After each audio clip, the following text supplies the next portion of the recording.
வணக்கம். இலங்கை செய்திகளிற்காக நான் ஹரிணி. முதலில் தலைப்புச் செய்திகள். பாதாள உலக குற்றச்செயல்களின் பின்னணியில் சிலரின் கைகள் உள்ளதா என்பது தொடர்பில் அரசாங்கம் விசாரணைகளை ஆரம்பித்துள்ளதாக ஜனாதிபதி யனுரகுமார அறிவிப்பு. அரசாங்கத்தால் நாளை நான் கைது செய்யப்பட்டாலும் யாரும் ஆச்சரியப்பட வேண்டியதில்லை என்று சுட்டிக்காட்டிய நாமல் ராஜபக்ஷ. நாடாளுமன்ற உறுப்பினர்களின் பாதுகாப்பிற்காக அரசாங்கம் இன்னமும் தீர்மானம் எடுக்கவில்லை என அமைச்சர் ஆனந்த விஜயபால அறிவிப்பு. இனி விரிவான செய்திகள். தேர்தலுக்கு பின்னர் அரசாங்கம் மீதான ஒப்புதல் மதிப்பீடு கூர்மையாக உயர்ந்துள்ளது.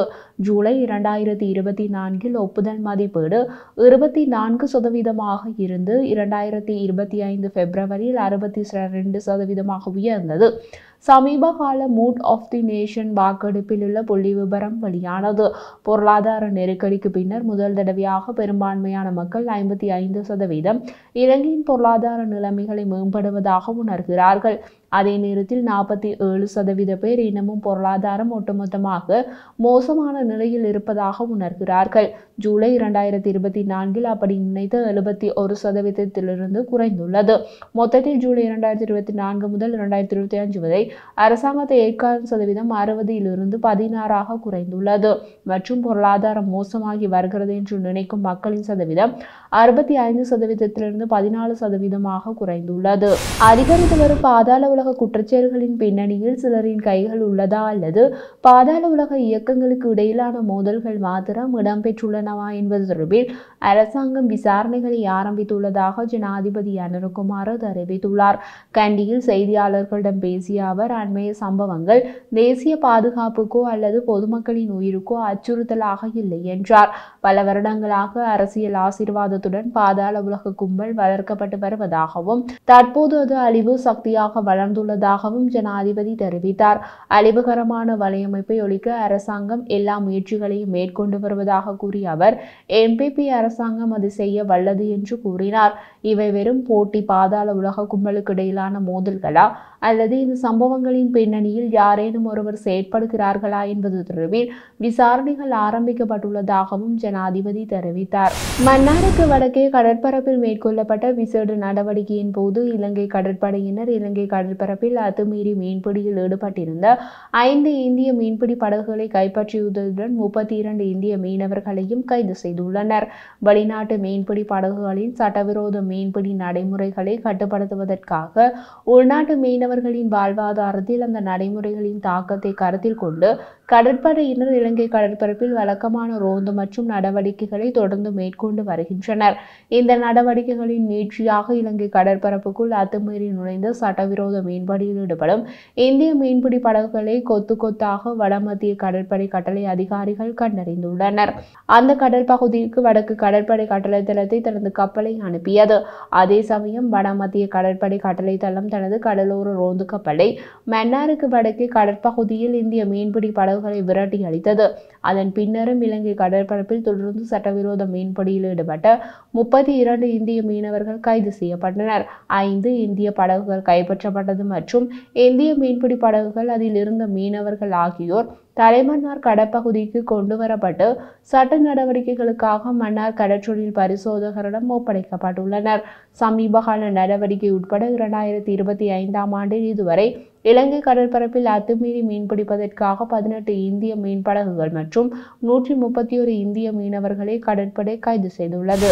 அம்பாறை மாவட்டம் சம்மாந்துறை போலீஸ் பிரிவுக்கு உட்பட்ட புறநகர பகுதியில் வாளொன்றினை உடைமையில் வைத்திருந்த சந்தேக நபரை போலீசார் கைது செய்து விசாரணைகளை மேற்கொண்டு வருகின்றனர்.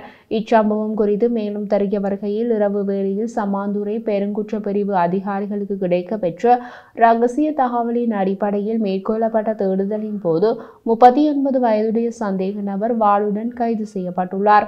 அவரிடம் 2.5 அடி நீளமான வாளொன்று மீட்கப்பட்டுள்ளது.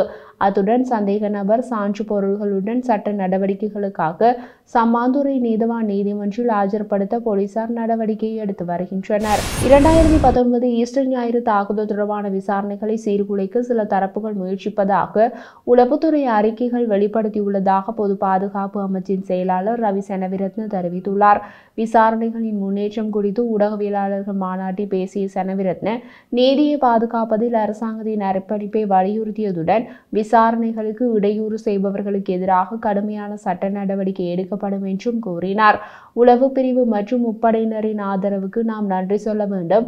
அவர்களின் ஆதரவுடன் இந்த விசாரணையை தீர்க்க முடியும் என்று நாங்கள் நம்புகிறோம் என்று செனவிரத்ன கூறினார். கடந்த காலங்களில் தேசிய பாதுகாப்பு சமரசம் செய்யப்பட்ட பல சம்பவங்கள் நடந்தன. புதிய அரசாங்கம் பதவியேற்றதை தொடர்ந்து இந்த விசாரணைகள் மீண்டும் ஆரம்பிக்கப்பட்டுள்ளன என்று அவர் கூறினார். ஏற்கனவே பல நபர்கள் கைது செய்யப்பட்டு நீதிமன்றங்களில் ஆஜர்படுத்தப்பட்டு குற்றஞ்சாட்டப்பட்ட நிலையில் விசாரணைகளில் குறிப்பிடத்தக்க முன்னேற்றம் ஏற்பட்டுள்ளதாகவும் அவர் தெரிவித்தார். முன்னர் கவனிக்கப்படாத விசாரணையின் அம்சங்களை அமைச்சர் மீள்பரிசீலனை செய்து வருவதாக செயலாளர் சுட்டிக்காட்டினார். முன்பு விசாரிக்கப்படாத விஷயங்களை கண்டறிந்து இந்த விசாரணை எப்படி நடத்தப்பட்டது என்பதை மீண்டும் தொடங்க முயற்சிக்கிறோம் என்று அவர் கூறினார். ஸ்ரீலங்கா பொதுஜன பெரமுனவின் தேசிய அமைப்பாளர் நாடாளுமன்ற உறுப்பினர் நாமல் ராஜபக்ஷ இன்றைய அரசாங்கத்தின் முக்கிய பணி எனது குடும்பத்தினரை குற்றம் சாட்டுவதாகவும் நாளை நான் கைது செய்யப்பட்டாலும் யாரும் ஆச்சரியப்பட வேண்டியதில்லை என்று குறிப்பிட்டுள்ளார். களுத்துறையில் உள்ள போதி மரத்திற்கு அருகில் ஸ்ரீலங்கா பொதுஜன பெரமுனவின் கிராமத்திற்கு கிராமம் களுத்துறை மாவட்ட நிகழ்ச்சி திட்டத்தை தொடங்கி வைத்து உரையாற்றும் போதே அவர் இந்த கருத்தை கூறியுள்ளார். அவர் மேலும் கூறியதாவது, தேசிய மக்கள் சக்தி கட்சியில் உள்ள அனைத்து உறுப்பினர்களும் அரசாங்கமும் இணைந்து செயற்பட்டு தேர்தலை சந்திக்கப் போகிறார்கள். நாங்கள் எங்கள் கிராமத்திற்கு கிராமம் திட்டத்தை நாடு முழுவதும் எடுத்து சென்று கட்சியை சுற்றி மக்களை ஒன்றிணைக்கின்றோம். வரவிருக்கும் உள்ளூராட்சி மன்ற தேர்தல்களுக்கு கிராமங்களால் ஏற்றுக்கொள்ளப்பட்ட ஒரு நல்ல வேட்பாளரை குழுவை முன்வைப்போம் என்று நம்புகிறோம். முன்பு நாம் தினமும் செய்திகளை பார்த்தபோது நாட்டில் வளர்ச்சி திட்டங்கள், அடிக்கல் நாட்டுதல், பதவியேற்பு விழாக்கள் ஆகியவற்றை பார்த்தோம். ஆனால் இன்று செய்திகளை பார்க்கும்போது மக்கள் பயப்படுகிறார்கள். வளர்ச்சிக்கு பதிலாக துப்பாக்கிச் சூட்டை பார்க்கிறோம். அன்று நாடு முழுவதும் வேலை செய்யும் இடமாக மாறியிருந்தது. இன்று மக்கள் மரண பயத்தை உணர்கிறார்கள். கடந்த காலத்தை விமர்சிப்பதற்கு பதிலாக அரசாங்கம் இந்த கேள்விகளுக்கான பதிலை தேட வேண்டும். உலகின் மிக கொடூரமான பயங்கரவாத வடிவத்தை ஒழிப்பதில் ஜனாதிபதி மஹிந்த ராஜபக்ஷ வெற்றி பெற்றார். இந்த அரசாங்கம் செய்வதையெல்லாம் முந்தைய அரசாங்கங்களை விமர்சிப்பதுதான் என்று கூறியுள்ளார். நாடாளுமன்ற உறுப்பினர்களின் பாதுகாப்பிற்காக போலீஸ் அதிகாரிகளை நியமிப்பது தொடர்பில் அரசாங்கம் இன்னமும் தீர்மானம் எடுக்கவில்லை என பொது பாதுகாப்பு அமைச்சர் ஆனந்த விஜயபால தெரிவித்துள்ளார். நாடாளுமன்ற உறுப்பினர்களின் பாதுகாப்பு தொடர்பில் தற்போதுள்ள அரசாங்கம் கொள்கையில் மாற்றமில்லை என அவர் வலியுறுத்தியுள்ளார். சில நாடாளுமன்ற உறுப்பினர்களால் போலீஸ் பாதுகாப்பு கோரிக்கைகள் முன்வைக்கப்பட்டுள்ள நிலையில் நிலைமையை மீளாய்வு செய்து உரிய நடவடிக்கை எடுக்குமாறு சபாநாயகர் பதில் போலீஸ் மா ஜனாதிபதிக்கு அறிவுறுத்தியுள்ளார். இதேவேளை அனைத்து நாடாளுமன்ற உறுப்பினர்களுக்கும் போலீஸ் பாதுகாப்பை வழங்க அரசாங்கம் தீர்மானித்துள்ளதாக சில ஊடகங்கள் செய்தி வெளியிட்டுள்ளன. அது தவறு. பாதுகாப்பு தேவை என்று எதிர்க்கட்சி எம்பிக்கள் குழு ஒன்று கோரிக்கை விடுத்த போதிலும் இதுவரை இறுதி தீர்மானம் எடுக்கப்படவில்லை என தெரிவித்தார். ஆளும் கட்சி உறுப்பினர்கள் எவரும் பாதுகாப்பு கோரிக்கைகளை முன்வைக்கவில்லை என்றும் அமைச்சர் சுட்டிக்காட்டினார். தற்போது நிலவும் வளர்ச்சியான காலநிலை மற்றும் அதிக வெப்பநிலை இருந்த போதிலும் ஏப்ரல் இறுதி வரை நீடிக்கக்கூடிய போதுமான நீர், மின்சாரம் சேமித்து வைக்கப்பட்டுள்ளதாக அரசால் நடத்தப்படும் இலங்கை மின்சார சபை உறுதியளித்துள்ளது. இது பற்றி பேசிய சிஇபி செய்தி தொடர்பாளர் தம்பிக்கை விமல்ரத்தின, ஜனவரி ஏப்ரல் வரையிலான மாதங்கள் குறைந்த மழைப்பொழிவு காரணமாக வறண்டதாக இருக்கும் என்று எதிர்பார்க்கப்படுகிறது. ஆனால் வாரியத்தில் போதுமான நீர்மின் இருப்புகள் உள்ளன. முதன்மையாக பகலில் ஏராளமான சூரிய சக்தியால் ஆதரிக்கப்படுகிறது.